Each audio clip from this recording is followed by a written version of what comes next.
after a while, the conversation turned a little bit more serious, and one of the points that stood out the most was when Rigel started talking about what it meant to him to be both a trainer and a fighter. I've been doing Muay Thai, I'd say, for a long time, like almost 20 years now, 20 years.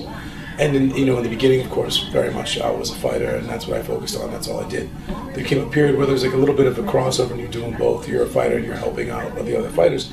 But it's similar to the position Jay's in right now, where he's definitely training other fighters. He's teaching classes, but really he's focused on himself, and they're kind of picking up their level by being around him. Right. But I need him to focus on. Well, I did that for a long time. I got to a point, especially after my first retirement, I had an injury where then you're just training fighters, you're coaching. And it took me a long time to make the adjustment mentally to not focus, on myself, and just to be like, not just proud of, the other fighters, but really my accomplishment as a trainer. Like it's a different thing. There's a lot of great fighters that never become good coaches of crews, or just don't, pursue it. It took me a bit of time to realize that it's a separate level of success, and it's a different thing, and it's okay to be like that. I may be a better coach than a fighter. I may have I had my time as a fighter and did well, and I loved it, and then I can't rest on those laurels. So when it comes to this, now at the point where I made a comeback and I've come out of retirement, I still, not to sound strange about it, but I don't take my own fighting as seriously, even now, even though I come out of retirement. I feel like being the crew of the camp and running the camp, I'm still more focused on training other fighters and students, not just fighters.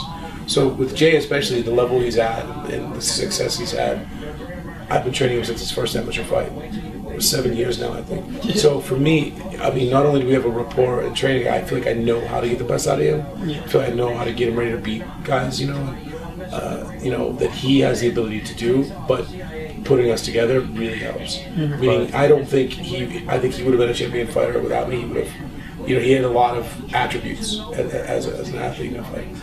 I feel like I am able to bring somebody who's not a fighter, or somebody who's completely just wants to do Muay Thai for fun. I can bring them to the level of a high-level fighter if they allow me to. I feel like I definitely have success as a coach because it comes from inside. But two of us together, him with the attributes and the ability that he has, and the longing to be the successful fighter, and me with my experience in coaching, it works out really well. So the mentality, the shift in it is more like, not to say like I try to train him to do what I'm not doing anymore. It's not like that at all. I train him for the fighter he is, but I feel like I have not only do I teach, and love Muay Thai, but I'm a huge fan of Muay Thai. So even when he gets ready for a fight, I'm thinking about how I would, how do I play that game out? How would if I had to fight this guy? Like I always think about it. What if I had to fight? What would I do? And so now it's like fantasy football. I'm playing through him. And I don't play any other sports or follow any. Muay Thai is what I do. Right. And it's good for me to be able to kind of continue at the level he's at, not having to fight. Really, my training now is to supplement my teaching, as opposed to the other way around. When I first retired, because I said I had a neck injury, it was more like, okay, I'm coaching, I'm teaching, but I want to get back in there. I smelled the liniment, okay, I want to go, Now it's like a completely separate thing, and I realized that.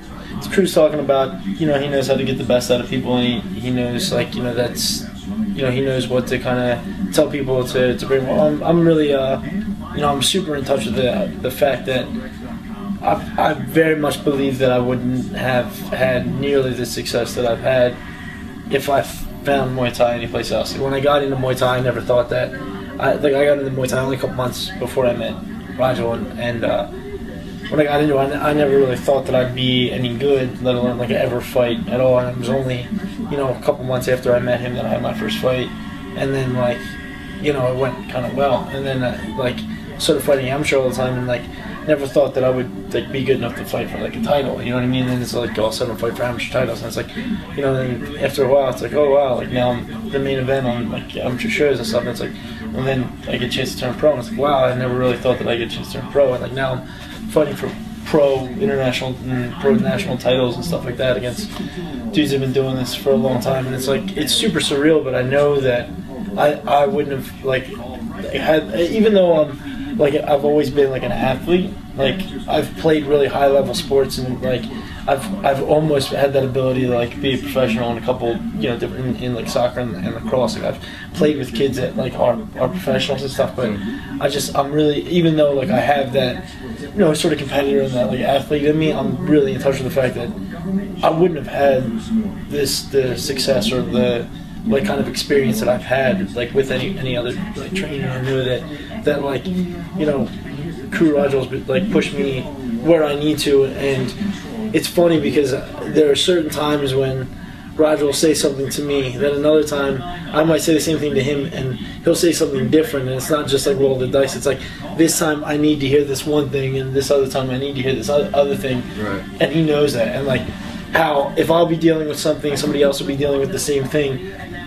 For some reason he has this like ability to be able to read like, well, this person needs to hear it this way, and they need to kind of get a rub on the back and like a different way to motivate. And then this person is having the same problem. They need to get a kick in the ass and a slap in the face and shake the shit out of them. It's tough. And they'll they'll be but they might be having the same like issue. It might be the same issue. Just he knows when the when the rod and when the carrot or whatever the analogy is that makes sense to me.